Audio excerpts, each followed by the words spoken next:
जाए गا, हाँ मगर मुझ से वादा, से वादा करिए कि हाँ मगर मुझ से वादा निभाओगे। 70% के से ज्यादा मुसलमानों की पर डे की इनकम $2 से कम है। $2 का मतलब $1 74 रुपए 70 रुपए, लेकिन अभी 80 रुपए हो गया है। यानी $2 का मतलब ये हुआ 160 रुपए। आप सोचिए एक बार कि अगर 70% से ज्यादा मुसलमानों की इनकम डेली 160 रुपए से कम है, तो उस 160 रुपए में वो खाना क्या खाते होंगे, वो पहनते क्या होंगे, वो घर कौन सा बनवाते होंगे, और वो अपने बच्चों को पढ़ाते क्या होंगे। पता है हमारी हालत क्यों ऐसी है। नौजवानों, एक बात मैं हाथ जोड़ के आपसे गुजारिश कर रहा हूँ, हाथ जोड़ के अपील कर रहा हूँ। फखरे आले से मेरे बड़े शायर को, इंटरनेशनल शायर को बुला दिया। मैं भी आपका बच्चा हूँ, मुझे भी हुक्म दिया, मैं भी हाजिर हो गया। मैं भी यहाँ पढ़ के तालियां लेके आपसे चला जाऊंगा।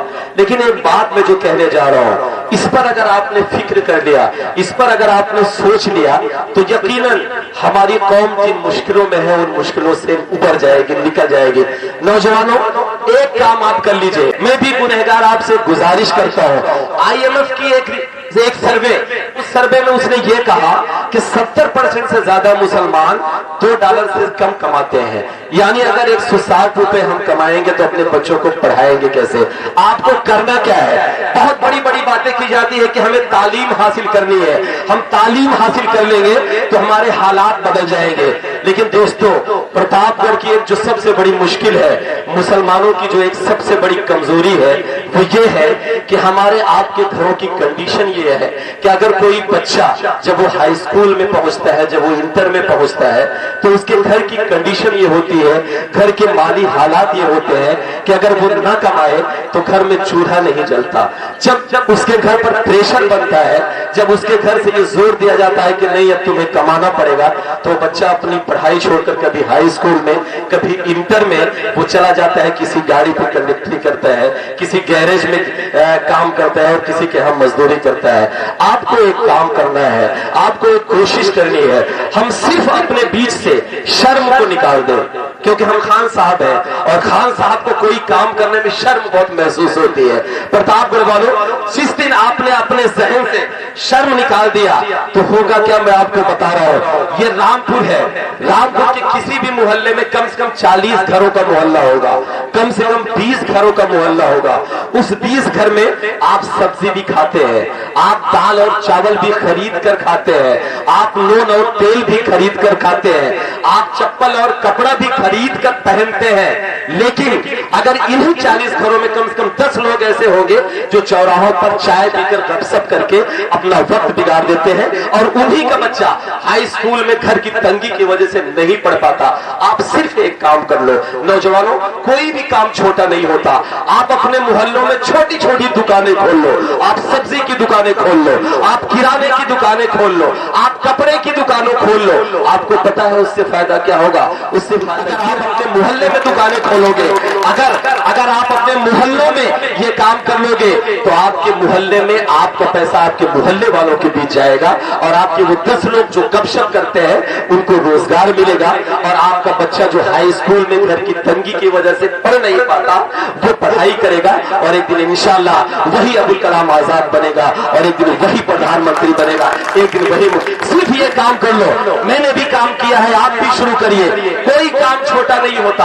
अपना वक्त आप बिल्कुल खराब मत करिए। सुबह उठिए, फजर की नमाज पढ़िए, अल्लाह से हाथ उठाकर दुआएं मांगिए, और पूरा दिन अपना इस्तेमाल करिए अपने कैरियर को बनाने में, अपनी कौम को बनाने में, अपने समाज को बनाने में, अपने देश को बनाने में। आप बताइए, ये वादा करते हैं, ये करेंगे या नहीं? करेंगे ना? तब मैं पढ़ता हूं, सुनिएगा कि जागना होगा हर एक मुसलमान को, जागना होगा हर एक मुसलमान को। आखिरी बात जिस पर मैंने ये तकरीर की, मैं वो आखिरी बात कह के अपनी बात को खत्म करता हूं कि मत हो मायूस, ये पल भी कट जाएगा, जुल्म का जो है बादल ये छट जाएगा, हाँ मगर मुझसे वादा निभा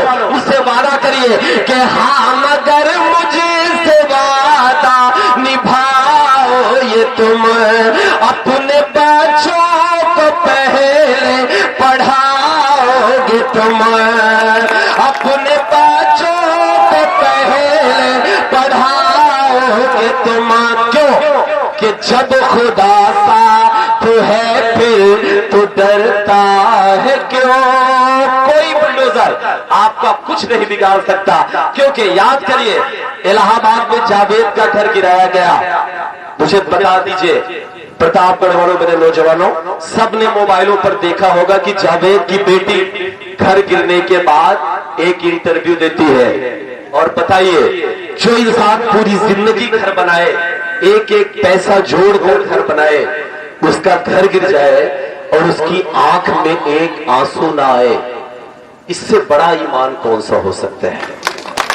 شرم آنی چاہیے حکومتوں کو اگر ہماری بیٹی ایک آنسو نہیں گرائی اور کیمرے کے سامنے آنکھوں میں آنکھیں ڈال کر حکومتوں کے خلاف بولی تو آپ کو ڈرنے کی ضرورت نہیں ہے اور اس لیے ڈرنے کی ضرورت نہیں اس بیٹی کو میرا سندیش جائے کہ جب خدا ساتھ ہے پھر تو ڈرتا ہے کیوں جب خدا ساتھ ہے پھر تو ڈرتا ہے کیوں وہ جھکا دے گا قدموں میں سلطان کو جاگنا ہوگا ہر ایک مسلمان کو ہر ایک مسلمان